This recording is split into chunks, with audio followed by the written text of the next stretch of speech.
Alright, welcome everyone. This is Essence of Life, and this is my first real video. Today I'm going to be doing a guide to cologne. This is my personal take, what I believe is a good guide for just beginners, overall, anyone that's new to fragrance. I like to start with spray routine. So just for an example, today I'm wearing Invictus Victory by Paco Rabanne, one of my favorite colognes right now.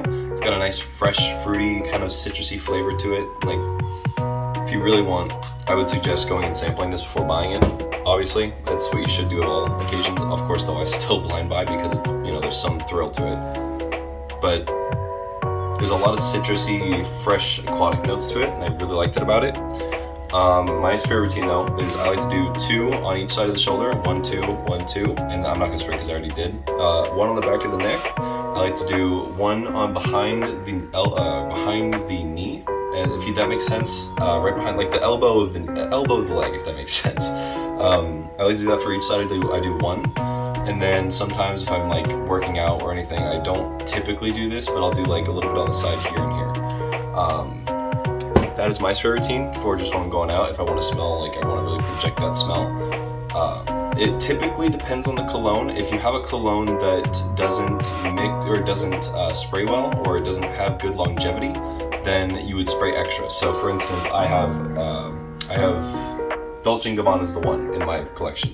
That one has what I would say is poor longevity to it. So I would spray a lot extra. I would go sometimes 5 or 6 sprays just to really let it project, because it struggles with that. It struggles in that department. Next, we have different colognes for different occasions. So if you have winter, or if you have different occasions, like let's say you're going on a date night, you have different colognes for certain things. You wouldn't wear the same one every time unless you are that kind of person, which is totally fine.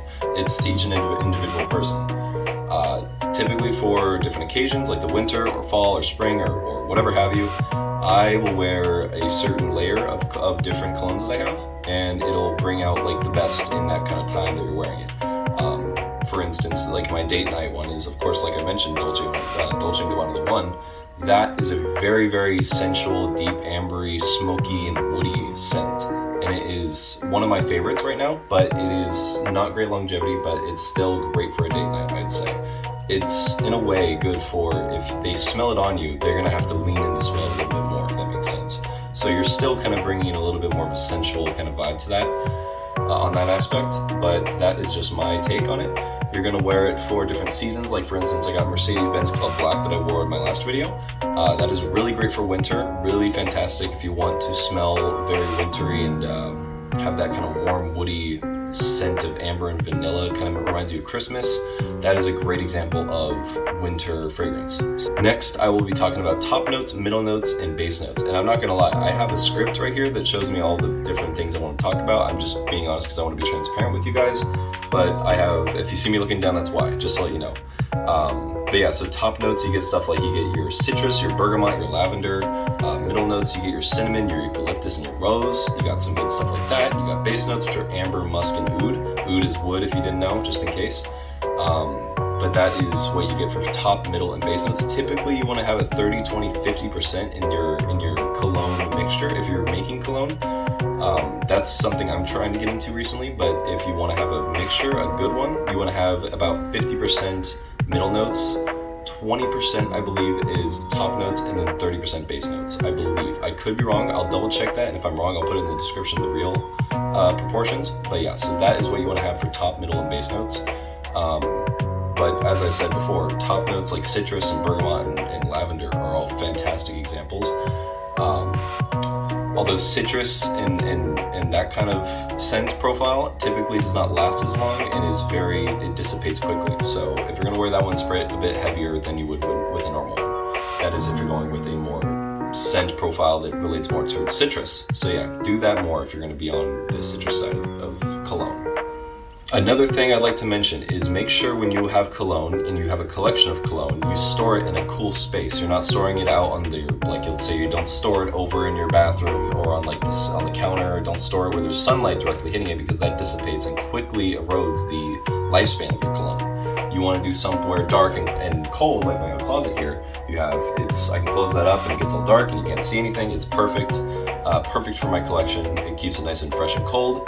My lifespan on my cologne will last years for that matter. I think that's a great way to do it, is put it in somewhere dark.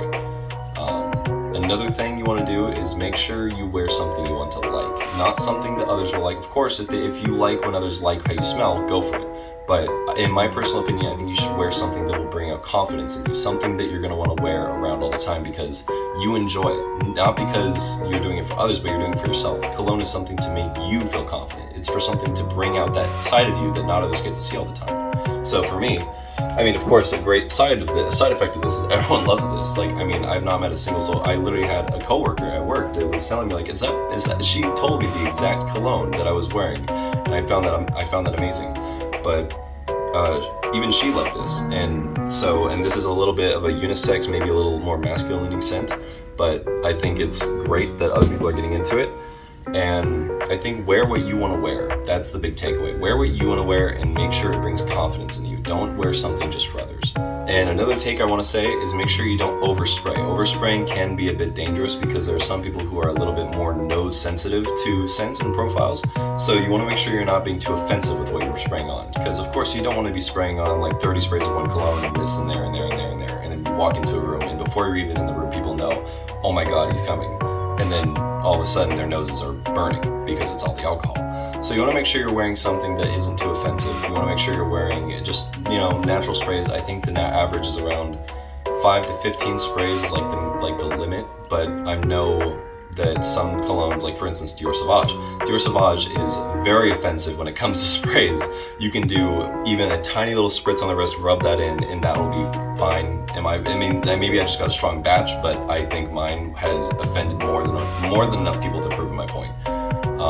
So I'd suggest wearing very limited on certain colognes. If it needs more, like it's a citrus cologne, of course spray it more times than you need. If it's something like Dior Sauvage, where it's very bergamot heavy and very, very intense with the ambroxan, you want to make sure you are spraying lightly on that. So of course it depends on the cologne, but don't overspray is my main takeaway. So make sure you're good on that.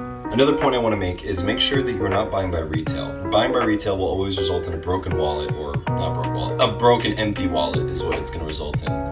Make sure you're buying from discounters, and I'll give you them all in the description, the ones that I'm going to list here. But you got Venbafragrance, you got Aurafragrance, you got Fragrancenet, Maxaroma, you got Jomashop, you got all these 5 different discounters that you can look through and see what's the cheapest price for a certain cologne. And that is the best way to go about buying them. So I'd suggest always going by those. I'll put them all in the description for you guys so you can go through those, look through whatever fragrance if you have in mind that you want to look for. You can look through all those different websites, compare prices, and you can get certain colognes for way cheaper than retail. And also, another thing is make sure you sample. Sampling cologne is always smart because if you blind buy something, then you never know if you're going to like it or if you're wasting money. For instance, I have this as a blind buy. This is Carbon Noir by Riffs. Very nice bottle. I bought it because I like the bottle and because the notes were like, they're pretty decent. But the cologne isn't terrible at all. It's pretty good. I got pretty lucky. But it's really safe to be not blind buying like I have done many times in the past. This is another example, Woody Sandalwood by Dossier. Very, very, very woody, very masculine scent, but has like a little bit of citrus pine note in there, which I honestly really like, but I wouldn't wear it too much. So that one's a bad example, or it's a good example of a blind buy. Don't go for it. And my final point for today that I want to make is cologne is an additive. It's not something that is going to cover up BO, or it's not something that's going to be for just smelling nice when you smell bad. It's something that you want to shower first. You want to make sure you scrub your body clean. You want to make sure you are a clean person in general. Hygiene is important. Hygiene is very important. It is the cherry on top, as it's been described, I've seen. So wearing cologne is something you want to do when you've already done everything else. You don't want to just, if you smell bad today, you don't want to go, okay, let me spray on some cologne, because it doesn't mix always well with your BO. It doesn't mix well. So make sure that you are clean. That's the main takeaway. So make sure you are a clean person and you have showered. Make sure that it's something you do after all your hygiene has been met. That is the best way I can put it, because I've already showered, I'm all clean. I put on this right after I showered, and my body's gonna smell great. So I'm excited to go out to the day and see what the day has in store. But yeah, that is all I have for today's video. Thank you guys for watching. I deeply appreciate all of you, and I can't wait to see what you guys write in the comments. So yeah, have a great one. Goodbye.